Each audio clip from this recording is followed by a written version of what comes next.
What's going on, folks? Welcome to the Spun Today Podcast, the podcast that is anchored in writing, but unlimited in scope. I'm your host, Tony Ortiz, and I appreciate you listening. This is episode 168 of the show. And in this episode, I had the pleasure and honor of speaking with Miss Sandra Holtzman. Sandra is an award-winning copywriter.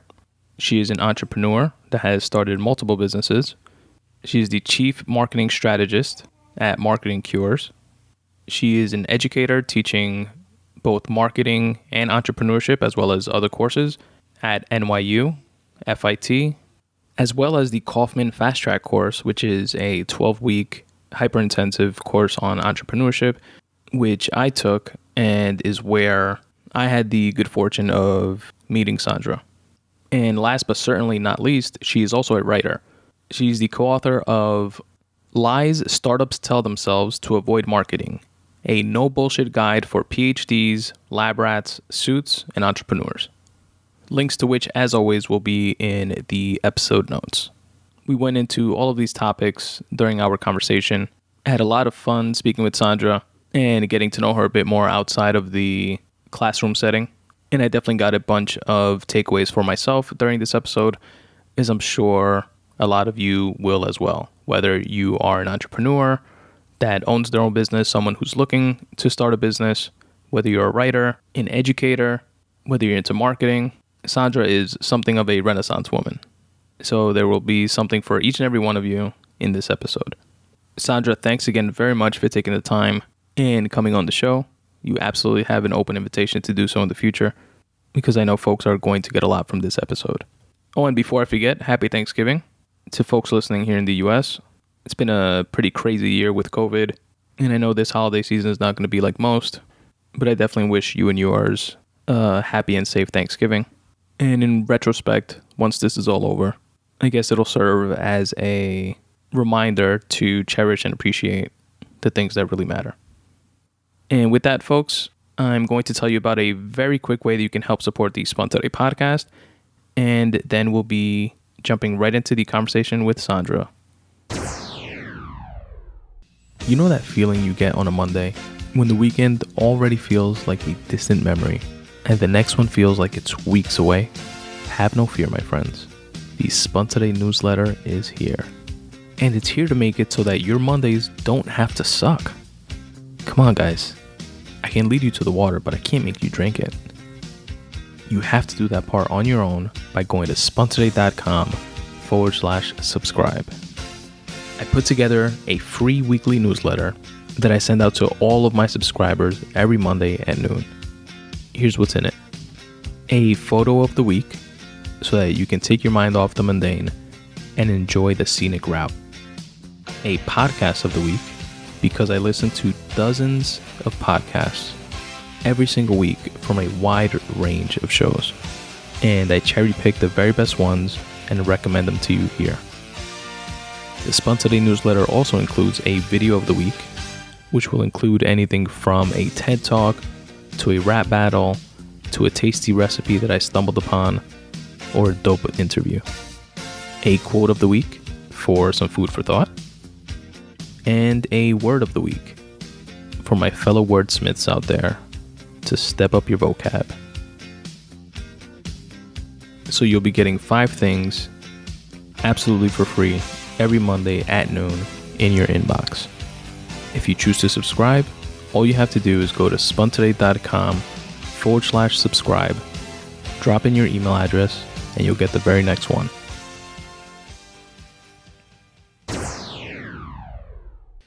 All right, Spun Today listeners, today we have an absolute treat. Joining us on the episode is Miss Sandra Holtzman. Sandra is an entrepreneur that has started several businesses. She is an educator. She is a copywriter. She is also an author.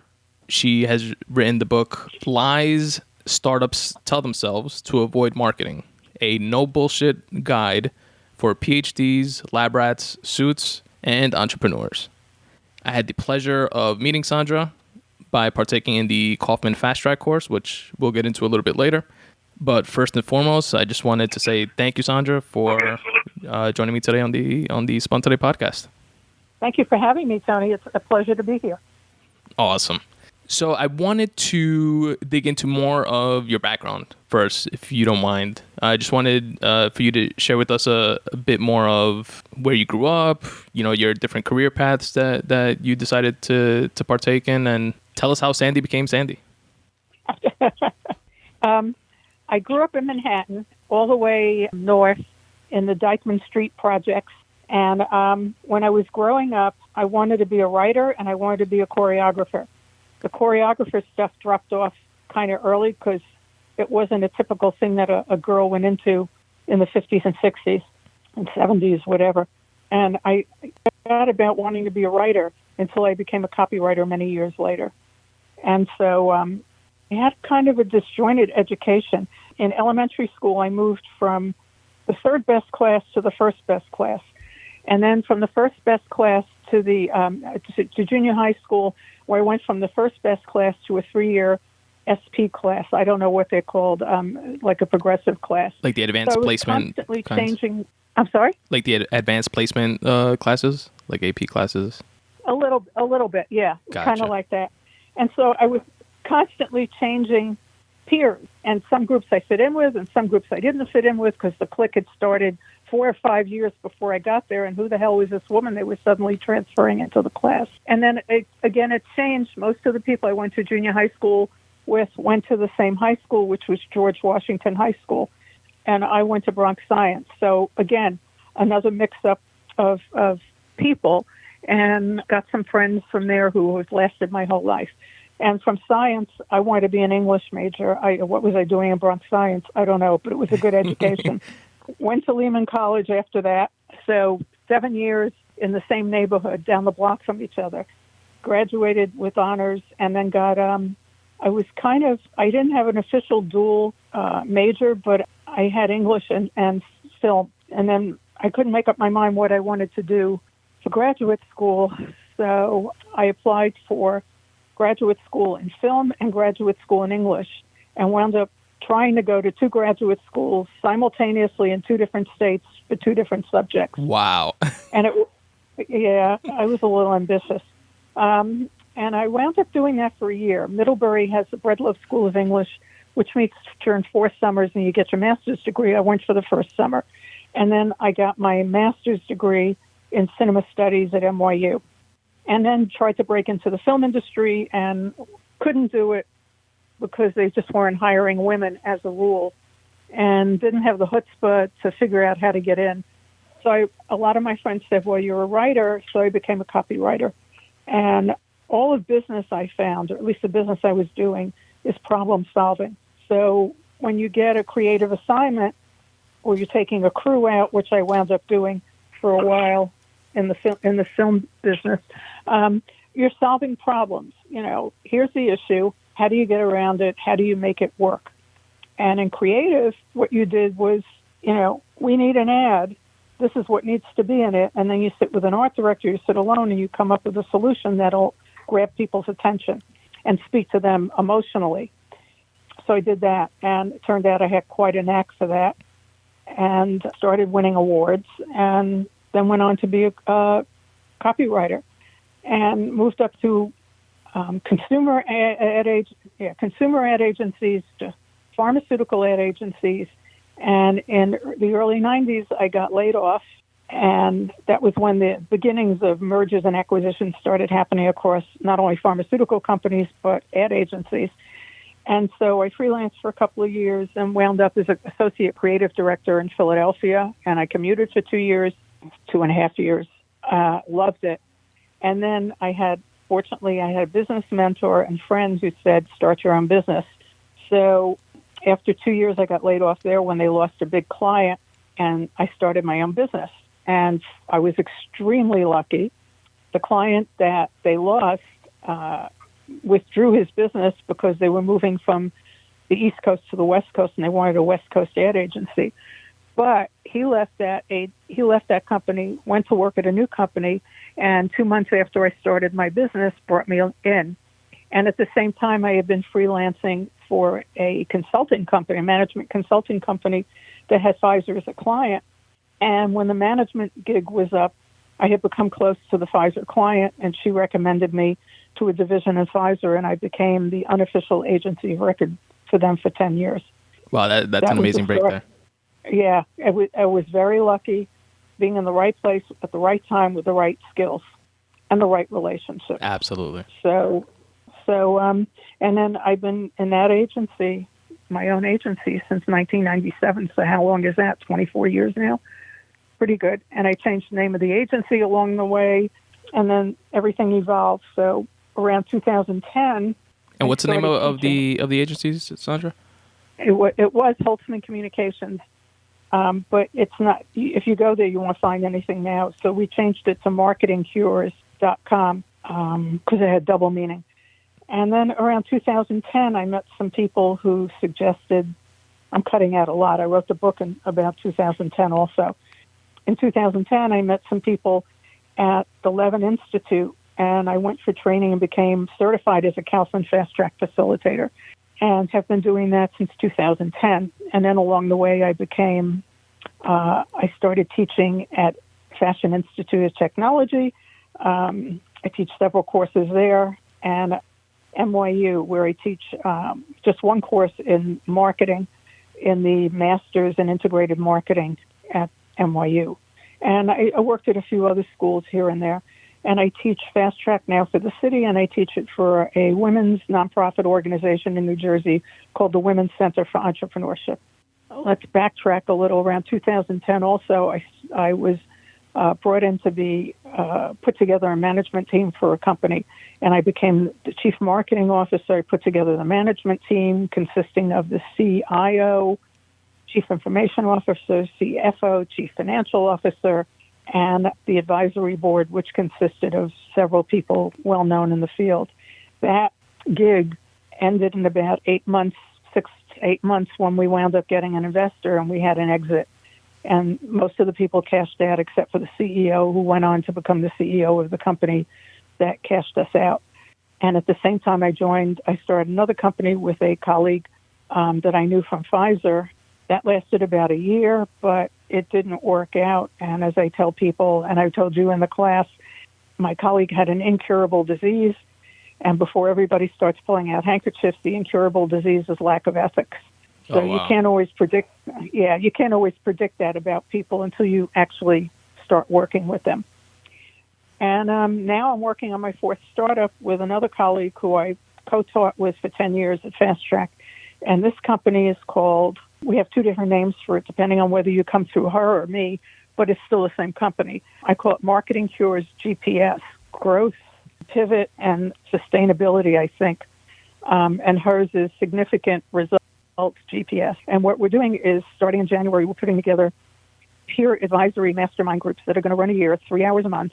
And in those groups, entrepreneurs will have 8 to 12 in each group, and they will work with each other to set a goal for each individual company, a 1-year goal of what they want to reach, and then they'll work with the peers in the group to help each other get to that goal. And the importance of that is, there was a Harvard study done that 97%, I think, of people who work with other people are successful. So, and I use the African proverb, if you want to get somewhere fast, go alone. If you want to get somewhere far, go with people.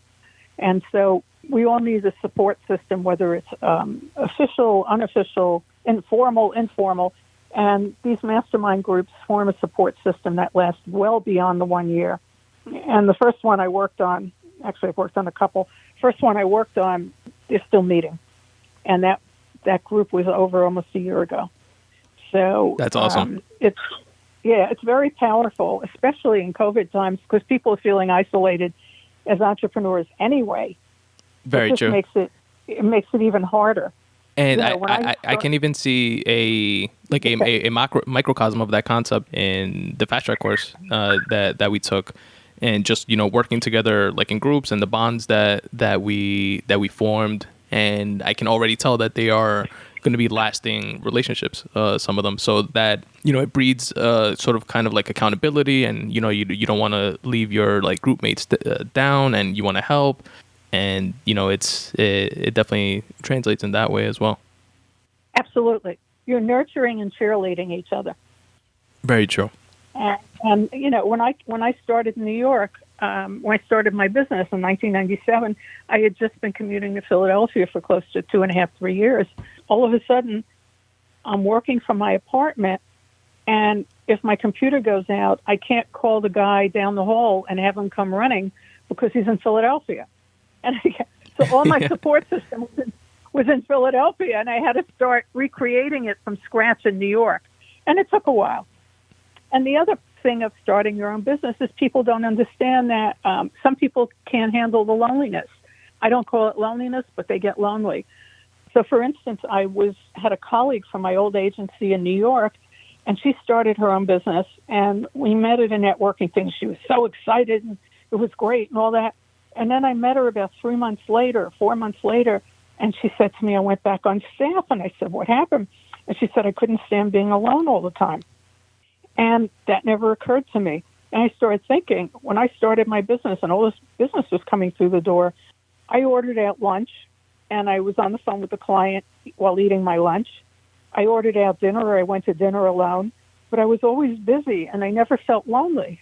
So I guess entrepreneurship is not for everybody, and you have to figure out where your priorities are, both commercially in terms of business and personally and emotionally. Can you work alone? Do you need the water cooler concept? Do you need to be able to talk to people? And this is why being in a mastermind group helps, because you form those relationships that are of value. They're not just people you know. They're people who you can turn to for help and who can turn to you for help.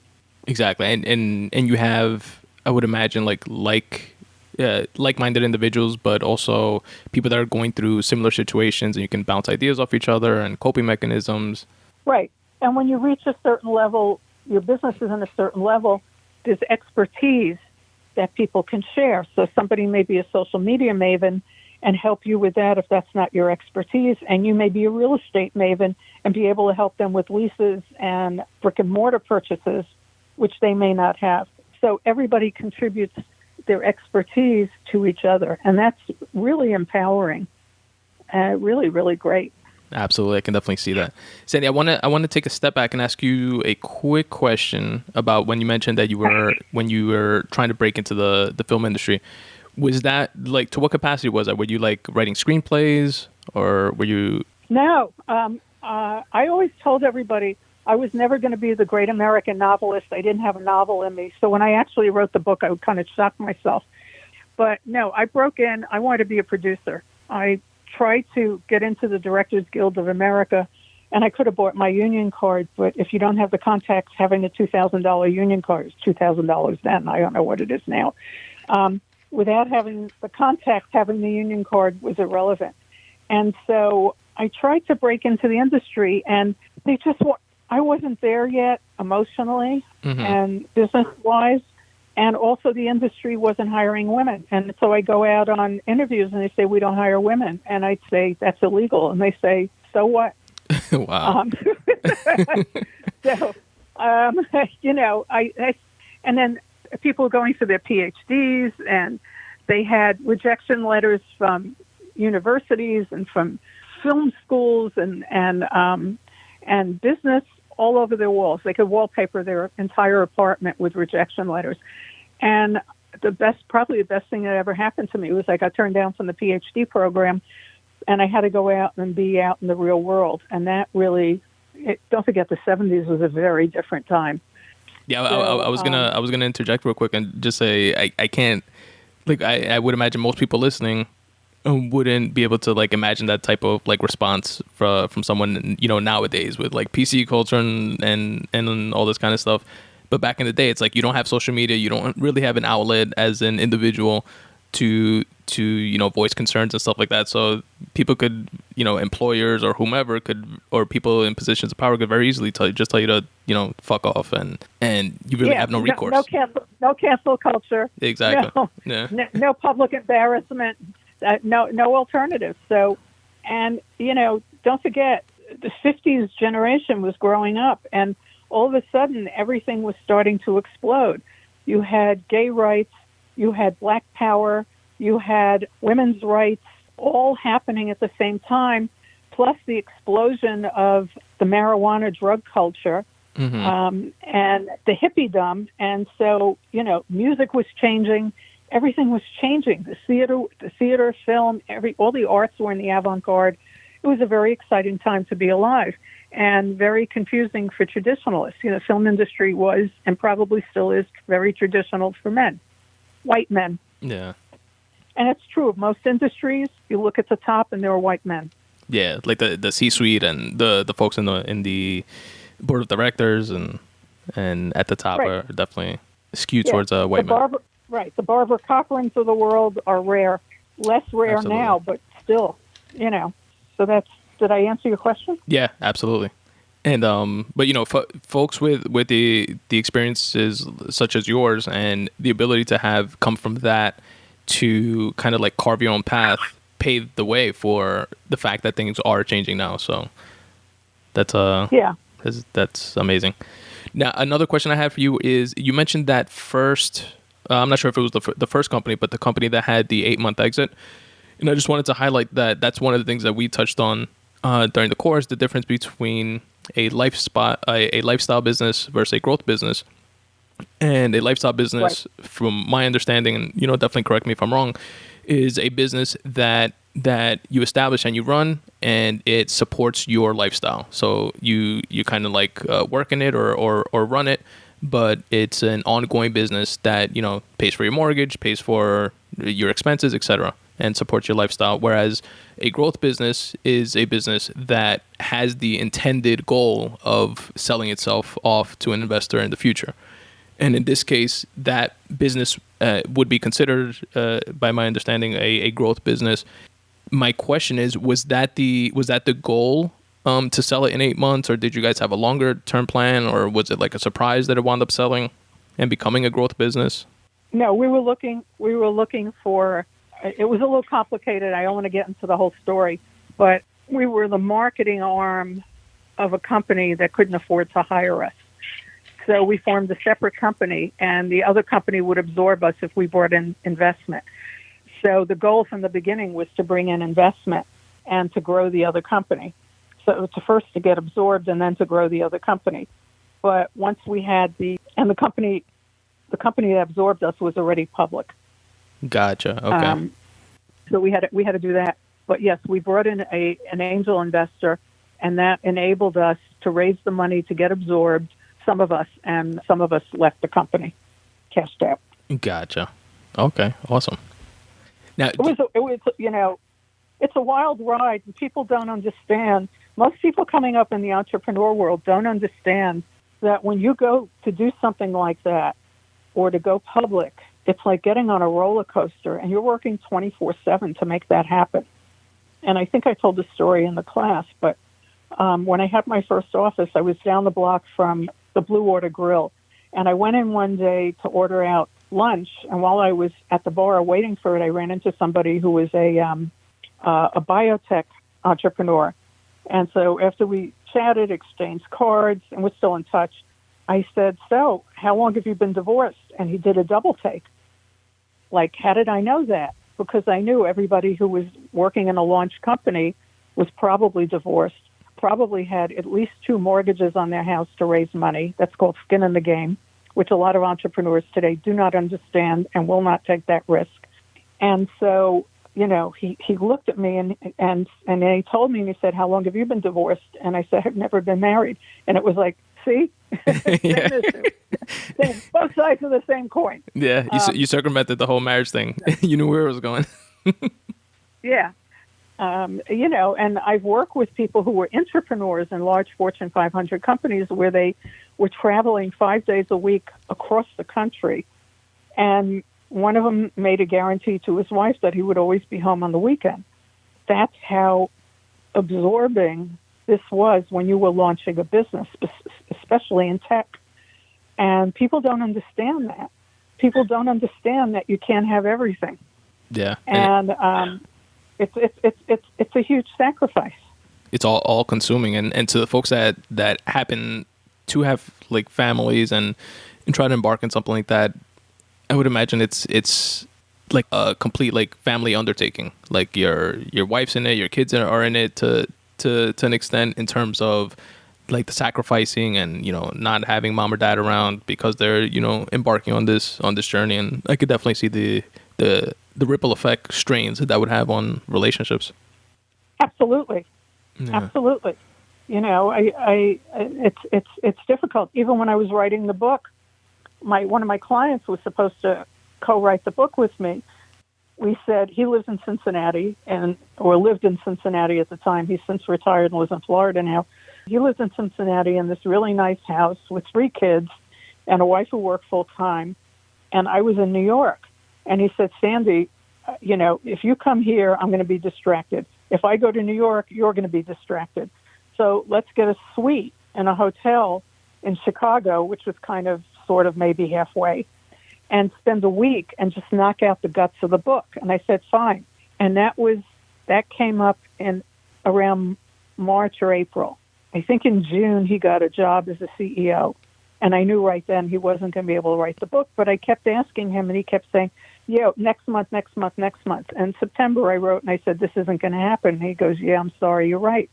And then I found a co-author who would write the book with me, and that's how we got the book done. But it's the distraction of everyday life and what you're doing in terms of business that makes it very hard to sit down and focus on writing something or focus on any kind of project.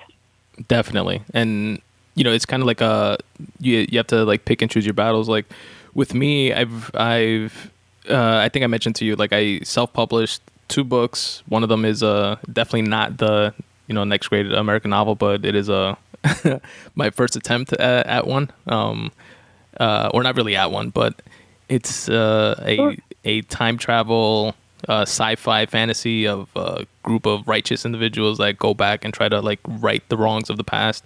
And the other book is I'm not sure if you've ever read Stephen Pressfield's The War of Art. It's kind of like a motivational, inspirational type of, kick in the ass kind of book.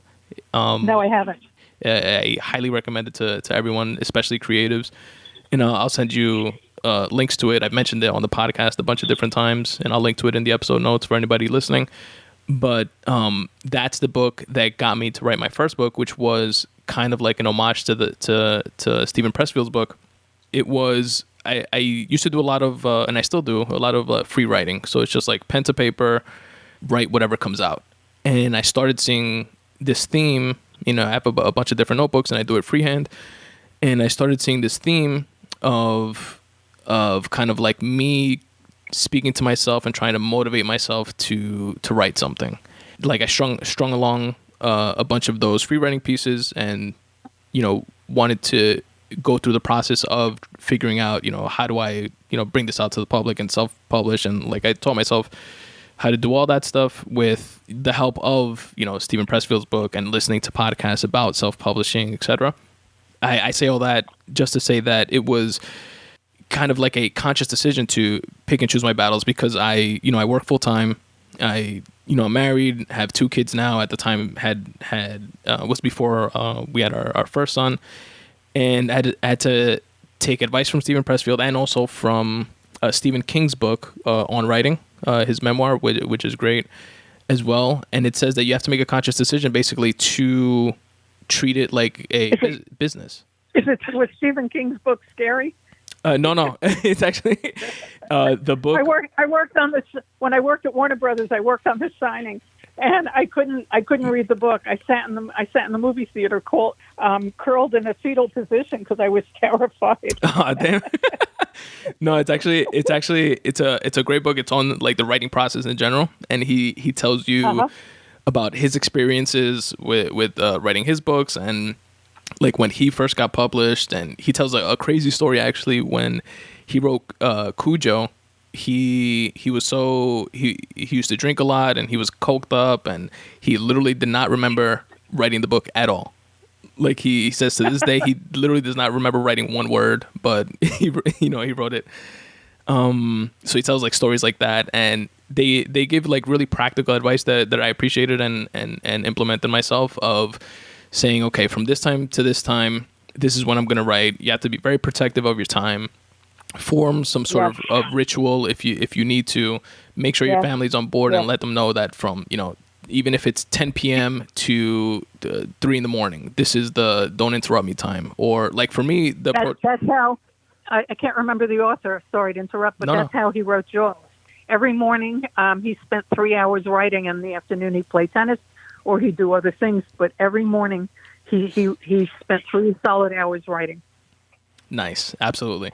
And that was like similar to the approach that I took. It was like, especially after we had our first son, you have to kind of sort of get creative with when and how you find time. So with me, with the podcasting and the writing, which is kind of like a dual effort of sorts, used to wake up at 5:30 in the morning, work on either website stuff or like posts to help promote my writing, or or the podcast, and I would do that until 6:30 in the morning, then get ready to go to work, and then commute to work, come back home, and then at night my wife and my son would go to bed relatively early, around 9 p.m., 10 p.m., and then I would stay up until from that time till like 1 or 2 in the morning. It's a dedication of sorts that if you choose to do something, like you have to, like they said, and I guess what I'm saying now is like be creative with your time and figure out how you're gonna make it work. Like how you were just saying with the first gentleman that you were attempting to write the book with, and then you had to come to terms with the fact of, okay, this isn't gonna work this way, and you have to figure out how to make it work. Well, kudos to you. Not only did you write 2 books, but you self-published, which is a whole other business venture. I found a publisher, and either way you have to promote the book, but I can't imagine having to self-publish. Yeah, definitely. I got a lot of help from a podcast called the Creative Pen Podcast, which I always mention on my podcast. And it's Joanna Penn, which is a thriller author and an entrepreneur herself, and she tells her story, and she pretty much worked in corporate America for 10 to 15 years while writing on the side, and eventually was able to make enough money from her publishing business to be able to leave the corporate life and focus solely on writing. And she has a podcast, and she's very open with all her like information and her strategies. And eventually she was able to turn into like a 6-figure business, and her husband was able to leave his job and come help her run the business. And, she gets to do what she loves. She's self-published, I think, like a dozen novels and like half a dozen other books about writing and the business of writing and stuff like that.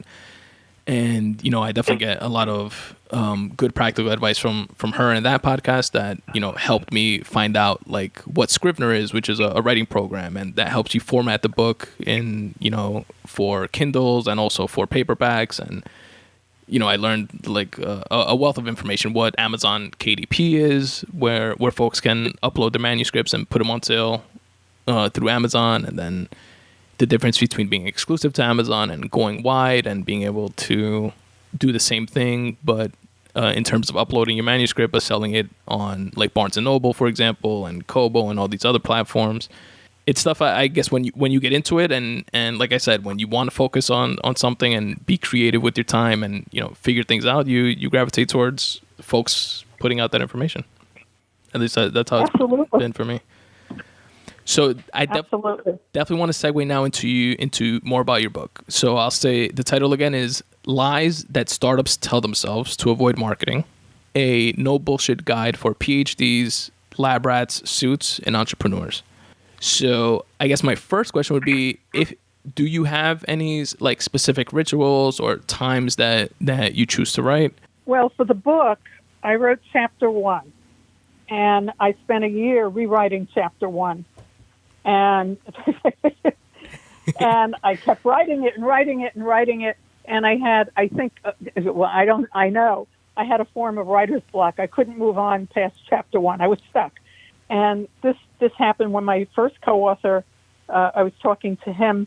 And then when I got my second co-author, she lived in Lambertville at the time in New Jersey. And so I would come down to the weekend, and on Saturday morning we would spend 3 hours writing. and then we'd just go and play the rest of the weekend. And then on Sunday, we'd spend another hour or two. And so we wrote the book in about 6 or 8 months, maybe a year. Nice. And the way she talked to me was, let's put aside chapter 1 and we'll come back and work on that last. Let's get everything else down. And I was so worried about chapter 1 that I didn't realize that words can be changed. You can change the thoughts. Everything can be edited. It could flow better. Articulation of concepts could be better. And so when the year was over, we never went back and changed chapter 1 because I had really done it. Nice. And so that was my style. Now when I write, I blogged for about a year. I was a small business blogger for Fashion Institute of Technologies. I can't remember the name of the blog, but for their blog. So I published it for them. First I started with my own blog. Then I did FIT's blog. And so I published it for FIT first and then run it on my blog because they had rights of first publication. And then what I did was, after about 2.5 years of writing weekly, I took a break for a week, and that turned into 2 weeks, and turned into 3 weeks, and I never went back. But 2.5, 3 years writing every week was a lot. First I thought, I'm going to run out of subject matter. And I never ran out of subject matter. I just ran out of steam. So now I will post on my blog if I go to a particularly good conference or meeting and I want to share the information that came up, or I have a guest blogger whose information I think is important. But blogging, I don't blog as much as I used to, and I've moved on. So now I post things about my business and information about I kind of like post as opposed to blog. I post resources for people, connections for people, things that are important, organizations that I think they should look into. Not necessarily join, but get on the mailing list because, you need to know what's going on in the world. And everybody's running meetings and everybody's running organizations, but there are a few that are really, really valuable to everybody. I'll post those. That's awesome. And where can people find that?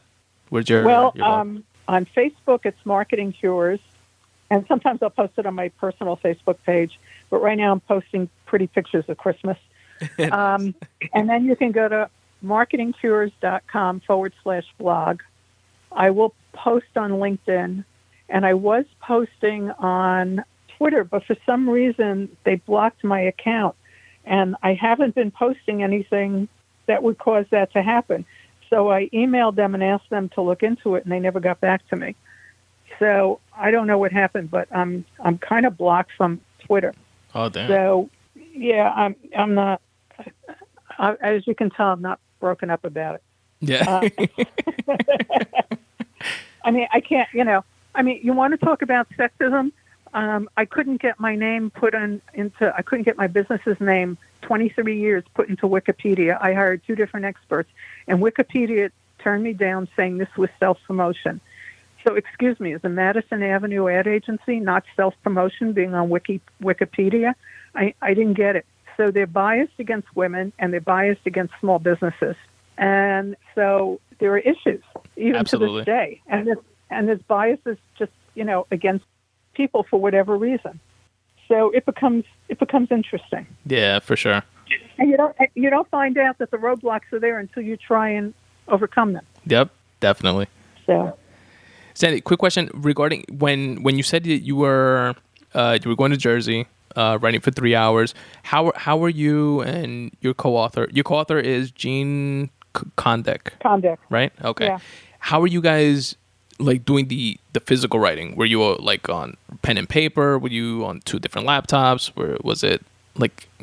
What was like the physical approach to writing? We had one computer, hers, because I was at her place. Mm-hmm.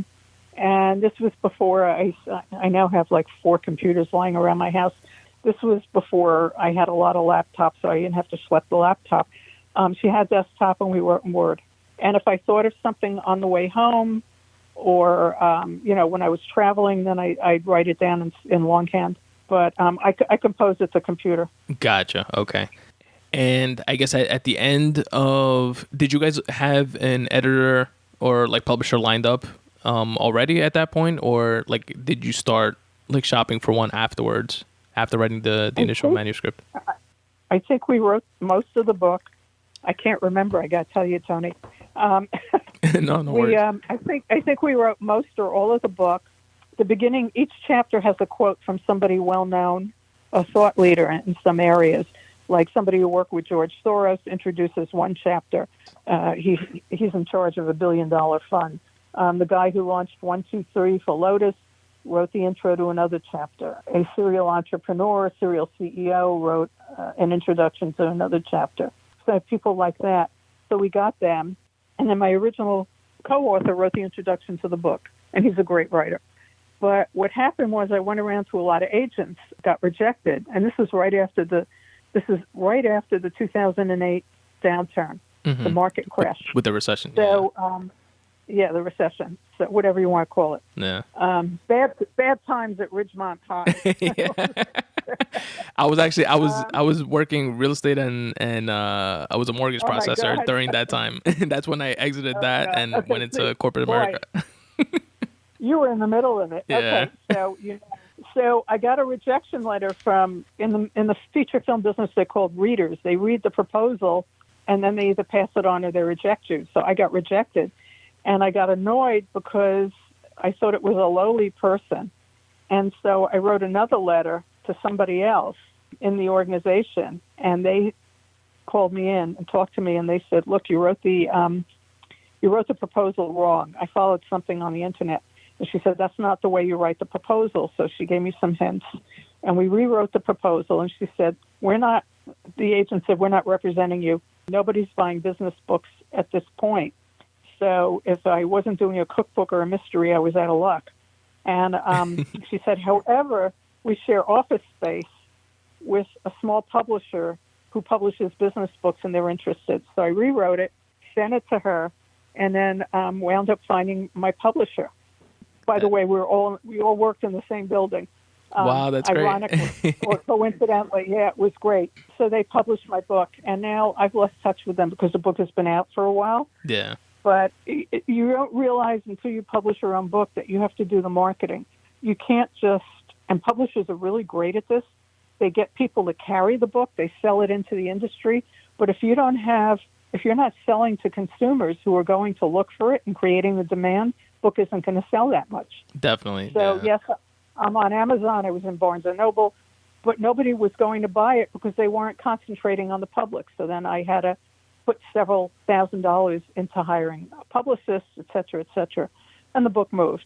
The book is still good because there's no social media in the book. Social media was just starting to pick up, other than websites. But we didn't write the book for tactics, and social media is a tactic. We wrote it for the strategy. What do you do? Why should you market? What's the strategy? And as you know so well from being in the class, tell me who your market is. Don't tell me you're going to be on Instagram, and don't tell me you're going to be on TikTok, and don't tell me where you're going to be. Where does your customer go? And that's the most important thing. So, the algorithms change, every week.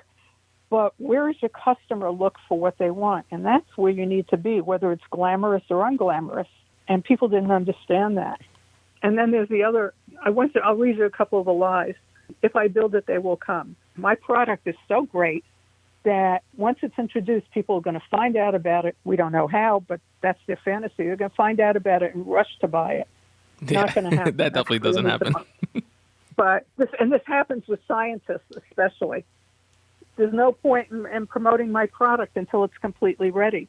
Well, you have to build your market as you're building the product, because if you want to build a laundromat, okay, or you want to buy real estate for a laundromat, well, that's great. Let's say you open your laundromat January 1st, for argument's sake.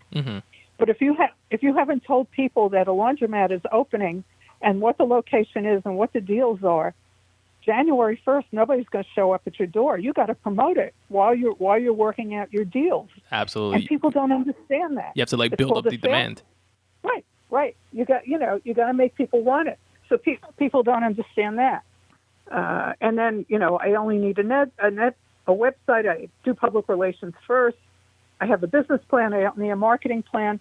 People try to not spend money or not spend time. And the bottom line is PR is okay, but if you do PR or you do marketing, you don't have a website, where are the people going to go check you out?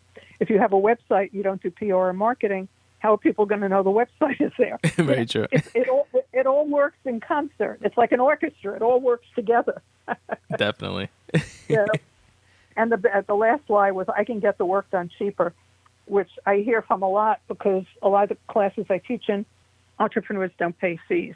But an entrepreneur has never said to me, or have never answered this appropriately. I go, well, I can get that free. Or, I'll put up a website from here and I can get the website free. And then I ask them, well, can I have your cupcakes for free? And they get all offended that I'm asking for something for free.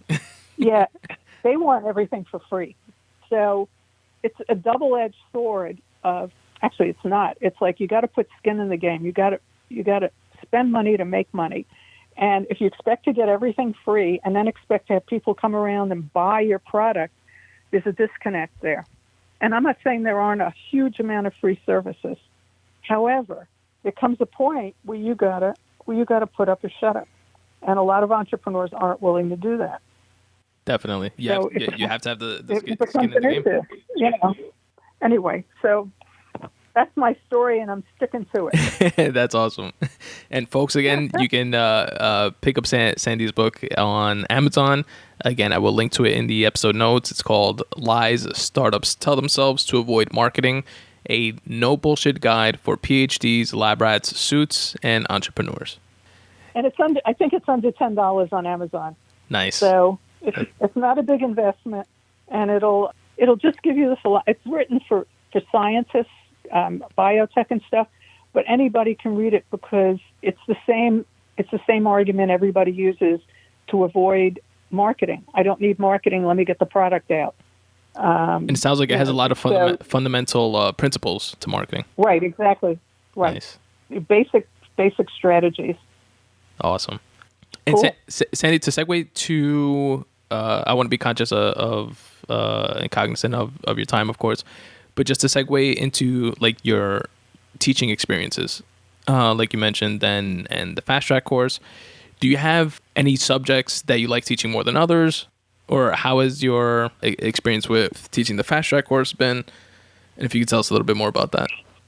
I love working with entrepreneurs, because they're not there for a certificate. I mean, you get a graduation certificate. They're not there to fulfill a certificate program. They're not there to get their master's degree or a BA. They're there because they want to start a business, and they're passionate, and they want to be there. And they're like sponges. Give me the information. Give me the information. And it's like, the excitement and the energy and the passion is very exciting to me as an entrepreneur. So that's probably my first choice, but I teach marketing, and I'm passionate about marketing also, because so many people do it poorly, and teaching the language of marketing before you actually get into the practice. So I like that as well. I'm certified to teach. I teach it anyway, but I'm certified to teach Fast Track New Ventures, Fast Track Growth Venture, the Female Entrepreneur, and Fast Track Tech Venture. So I teach all of those. I coach for Fast Track. I coach some of the, sometimes they put together coaching sessions for graduates. I coach separately on my own. And for FIT, they have a program called Fashion Business Essentials. It's, I think, 10 sessions or 9 sessions. And I put together the syllabus, and I hired all the people to teach each segment. So now an administrator took it over. So I just teach the introductory segment, and I teach one other segment. And I teach Setting a Course for Your Business, which is a 4-week course for fashion businesses. Then Know Your Market, and how to do research, why you need to do research, and then formulating your financial strategy. So 3 different courses towards a certificate program. And I teach at NYU. I taught at Baruch. I actually went to Baruch. I graduated Baruch. Oh, yeah? Great school. Yeah, definitely. I like it. Probably one of the most unsung heroes of New York City education. Really, really great school. I taught social media marketing, luxury fashion marketing for startups. I think I taught basic entrepreneurship there, and briefly taught pharmaceutical marketing, healthcare marketing at another school in the city. And I was scheduled to teach entrepreneurship at New York Institute of Technology. But what happened is COVID came along, so they moved all the courses online, and then no one wanted to spend the money to sign up online. They said, well, if we're not going to be there in person, we can get the course cheaper somewhere else. And the whole program collapsed. So that was kind of sad. Oh, wow. And then I was supposed to start teaching for a private school for entrepreneurs coming over from Europe. And unfortunately, COVID hit, and I don't know what happened, but they put everything on hold. I don't even know if the school still exists. Well, It's really sad, yeah. Especially with the quality of people working there and the amount of effort and money they had to put in to securing a brick and mortar space, to securing licenses and stuff to be able to teach and be certified, in New York State, all kinds of other stuff. It's sad. Yeah, So that is that's what definitely a sad time. Yeah, and then occasionally, a couple times I went back to Bronx Science, and and a couple times to NYU, where they had high school kids come in and talked about what it's like to be an entrepreneur and be out in the world. And the thing about Bronx Science, interestingly, when I went, it was mostly boys. I don't know what the statistical breakdown was, but when I went back, it was mostly girls, and I was so thrilled. Girls in science, girls in math. Wow, that's awesome. It was great. Yeah, it was Times like are changing. It was 20, 30 years later. Huh? Times are changing for sure. Thanks to people exactly. like you. Yeah, thank you. So it was exciting. So that's it. So where do you go next, Tony? Well, me, I'm definitely continuing the podcasting, the writing, being creative with my time and holding myself more accountable. Because, like, for example, with my first novel, it took me 3 years to get it from when I first had the idea, which I still have the notebook. I keep all my notebooks where I like to start writing freehand and just doing like the whole free writing thing and coming up with ideas that way. And then I translate that to the computer, and I use a writing program called Scrivener that's like really like user friendly for writers, where you can, before I used to use Microsoft Word, but like with Scrivener, for example, instead of having to like copy and paste a section, and when you want to like move things around, like it literally gives you the option to like drag and drop like this page into this chapter, that page into this chapter, and it's like it's like created for writers, the software. Then I eventually translate things there, but I always write like the date and time on everything that I free write. And then I went back after publishing the novel, and I figured like it felt like I took like a year and a half, and I look back and it was like 3 years to write the first one, and I was like, wow. Oh shit. And did you use a formula? Because a lot of mysteries and science fictions, they work on formulas. Definitely, I followed Sean Coyne's The Story Grid. He has a book called The Story Grid and a podcast called The Story Grid. And I listened to a ton of different podcasts, as folks listening would know that, I'm always like referencing and recommending. He's actually the editor for Stephen Pressfield, and he's an editor with over like 25 years of experience. And, he teaches about the inciting incident of a story, the climax, the resolution, and like all the technical aspects to story writing. So I try to like emulate that, and again, like kind of like a self-taught type of thing, and do it myself. I did not work with intentionally and probably naively, did not work with an editor for my first novel, because I figured since I'm self-publishing, I know all the advice that I'm getting from every single like podcast on writing, and every writer that I read about writing. They always say, you have to work with an editor no matter what. That's number one. But, being stubborn and kind of like wanting to like learn for myself, I made the conscious decision of not working with an editor for the first novel, with the intention of saying, okay, their advice, panned out. They were right, which I can say in retrospect. But since I self-published, now I have the ability to work with an editor and, edit the first novel before the second one, because it's the first novel is the one of three, the way I envision it in my head, and I'm working on the second one actively. So when I finish the second novel, it's definitely going straight to an editor, and I wanted to like work out a deal with them to also edit the first novel. And, since it's self-published, like I have that flexibility. Like there's not like a lot of bureaucracy. I just literally work with, find an editor that I like and that I can work with and pay them to, edit the book. That's good. So I'm definitely... When we wrote the book, they gave us an editor, but we weren't happy. They were trying out someone new. And then I come from a pharmaceutical background, so I'm used to having really serious technical editors. So when we were unhappy with the first editor, we reached in Talon Pocket and we hired my medical editor. And she did a fantastic job. That's awesome. Yeah, it's definitely from what I've heard from other people's experiences, it's definitely a big deal to work with an editor that you can actually get along with and enjoy working with. Right. And when they get to know you, the nice thing is they know where you go off the rails in your thinking. And so something may make sense to you, but doesn't make sense to them. And they know where to look out for those little detours. Definitely. But yeah, with me, definitely continuing all that. Like, we just had our second baby. So, I have that focus again, on family. Yeah. Thank you. And, I still have my 9 to 5 in, financial data, which, a large part of having the idea to embark on like entrepreneurship, and the reason why I took the course with the idea of, one day opening up a laundry and then opening up a second and third store once I, figure out how to make it work, is to be able to exit from, the corporate life. And I guess it would be a lifestyle business, but that affords me a bit more free time to focus that much more on writing and podcasting, which is my like passion, you know what I mean? Without sacrificing the breadwinning aspect to, helping raise a family with my wife, who, also works full time. She actually works for NYU, Langone, the hospital. Oh, wow. Yeah, and she works for What there. does she do there? She's financial services. Wow. Yeah. That's a tough job now, just being in the hospital. Definitely. Well, she is in a position where thankfully she can work from home.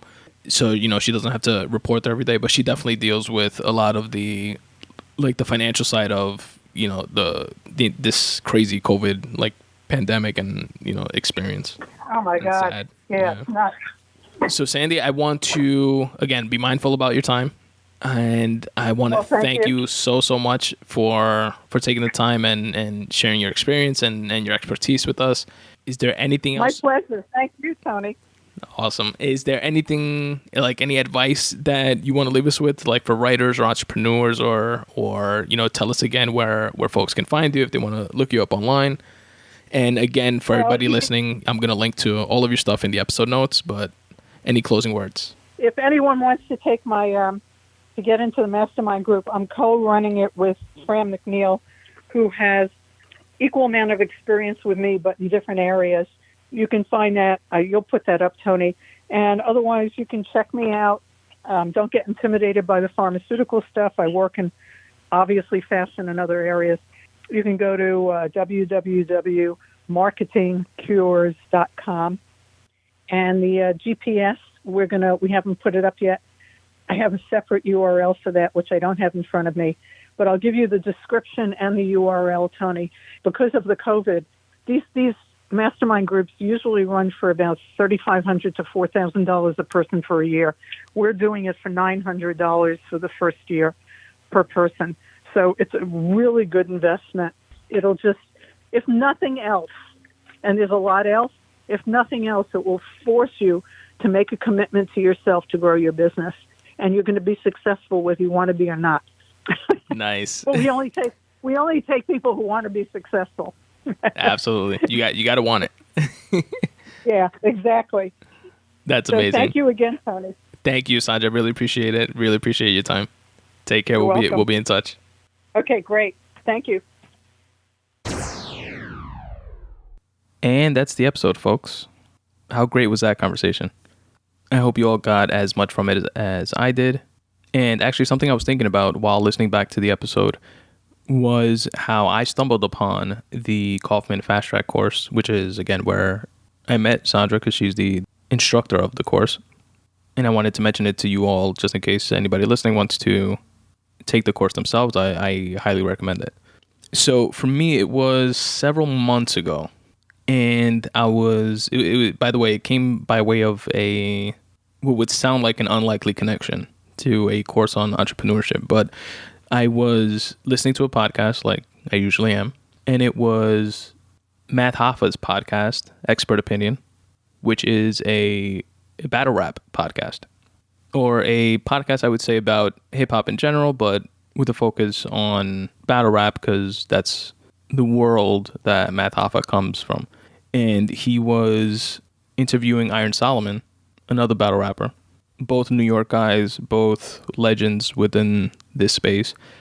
Iron Solomon, whose real name is Aaron Solomon, was speaking about a business that he has, which is something along the lines, I forget the exact business name, but it's something along the lines of setting up for large events when stage and lighting and crews are needed and stuff like that.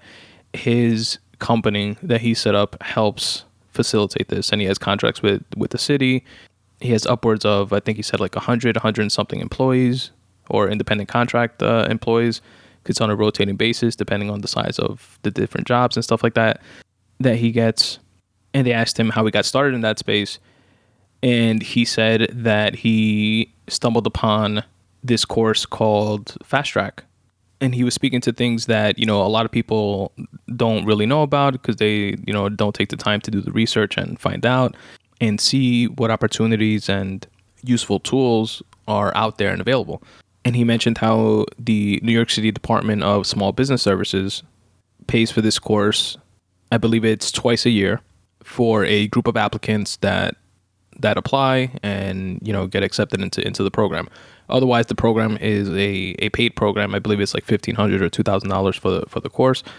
But through this New York City Department of Small Business Services, you're able to, again, sign up. And if you're accepted, you get to take the course for free. And it's the same exact course. You get this wealth of knowledge and information from a knowledgeable instructor like Sandy, as well as the dozen plus other entrepreneurs that are taking the course with you. In my case, the course that I got accepted into, it was 17 of us, if I'm not mistaken, 16, 17 of us. And you get to learn from each other and grow. And you have for life all the tools that Kauffman Fast Track sets you up with online. It's a very intensive 6 hours a week, 2 nights a week for 12 weeks course where you learn fundamentals of business, like creating your business plan, learning how to do research on who your customer is, learning how to target your customer from a marketing perspective, fundamental things like setting up an LLC, profit and loss statements, and so much more. What was really important for me also in taking the course was the relationships that I formed with some of the people in the class that I hope continue to grow.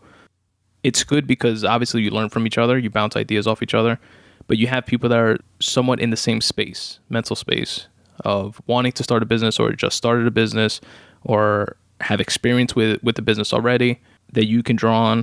It was a really valuable experience for me. And I'm going to link to both the New York City Department of Small Business Services in the episode notes, as well as the Fast Track, if anybody wants to check out the courses, because as Sandy mentioned in the episode, they do have other courses available as well. And I just wanted to share that little story of how I came across the course in the first place. And honestly, after I signed up for it, because it was several months ago, I completely forgot about it.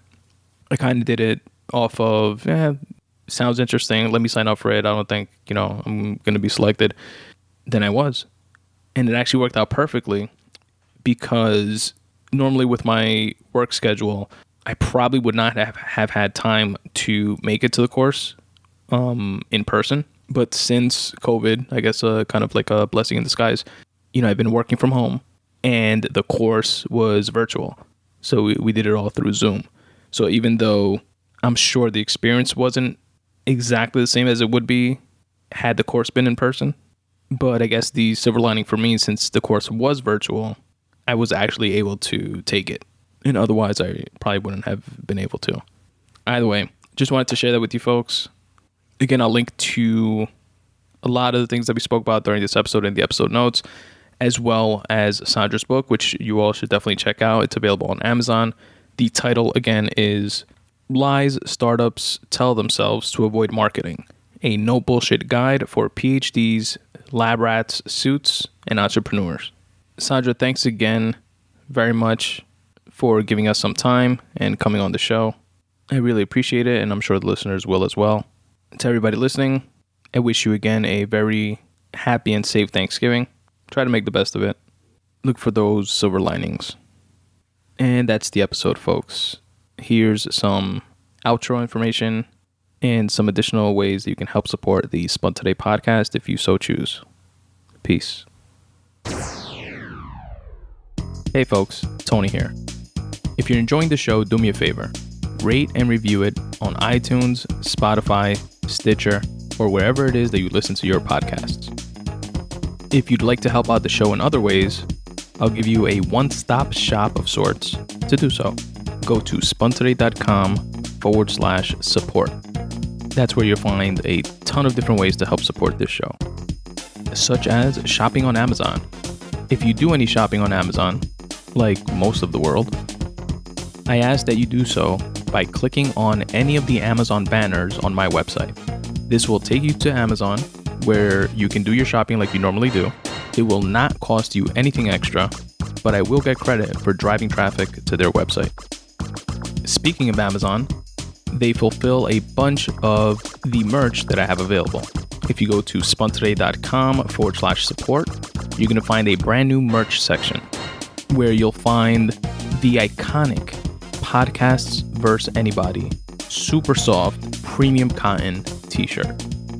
You'll also find the legendary Spun Today Podcast tee, which is in the style of the New York City plastic thank you bags logo.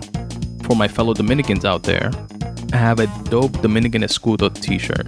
You know where the Lacoste or Polo shirts have their little logo? Picture that, but instead a Dominican Escudo. All available now in a variety of different colors for men and women in all sizes. In the Spun Today merch section, which again is at spuntoday.com/support, you'll also find a bunch of other t-shirt designs, long sleeve t-shirts, short sleeve t-shirts, color changing coffee mugs, and much, much more. Check out all the merch at spuntoday.com/support. All of my short stories can be found at spuntoday.com/short stories. The free writing pieces that I read, share, and review during the free writing session episodes of this show can be found at spuntoday.com/free writing. There you can read all the pieces that made the podcast as well as tons and tons of others. My books are available in any digital format of your choice, whether it's Kindle, Apple's iBooks, Kobo, you name it. They're also available in paperback. You can check them out at spuntoday.com/books. My debut novel, Fractal, is a sci-fi time travel story of a group of righteous travelers that attempt to right the wrongs of the injustices of the past. My nonfiction, Make Way for You, is a collection of tips for getting out of your own way. So if you need some motivation, inspiration, and a good old-fashioned kick in the ass, that'll be the read for you. Again, go to spuntoday.com/books or search for those titles on Amazon. Another great and free way that you can help support this show is by subscribing to my newsletter by going to spuntoday.com/subscribe. You'll get a photo, podcast, video, quote, and word of the week every single Monday at noon. What else do you have to look forward to on a Monday? Plus, you'll be the first to know whenever I publish a new book. And if for whatever reason you choose to, you can unsubscribe at any time. Go to spuntoday.com/subscribe, drop in your email address, and you'll get the very next one. At spuntoday.com/support, you'll also find links to my Patreon, Ko-fi, and PayPal donation pages. Patreon and Ko-fi allow you to make recurring donations per episode, and you even get some bonus content for doing so. PayPal allows you to make a one-time donation to the show. For my fellow writers and creatives out there, a really cool way for you to be featured on this show is to respond to my 5-question Spun Today questionnaire. I'll read your responses on a future episode of the show and share them with the Spun Today community. Think about it. If your responses could potentially spark inspiration in someone else, why not share that? To do so, go to spuntoday.com/questionnaire. Don't forget to follow me on Twitter and Instagram at Spun Today on both those platforms. Check out and like the Spun Today Facebook page at facebook.com/Spun Today. I'd really appreciate it if you subscribe to the Spun Today YouTube page. Just search for Spun Today on YouTube or click on any of the YouTube icons on my website. There, you'll not only get the full versions of this podcast, but you'll also get bonus content like shortened episode clips and much, much more. And as always, folks, substitute the mysticism with hard work and start taking steps in the general direction of your dreams. Thanks for listening.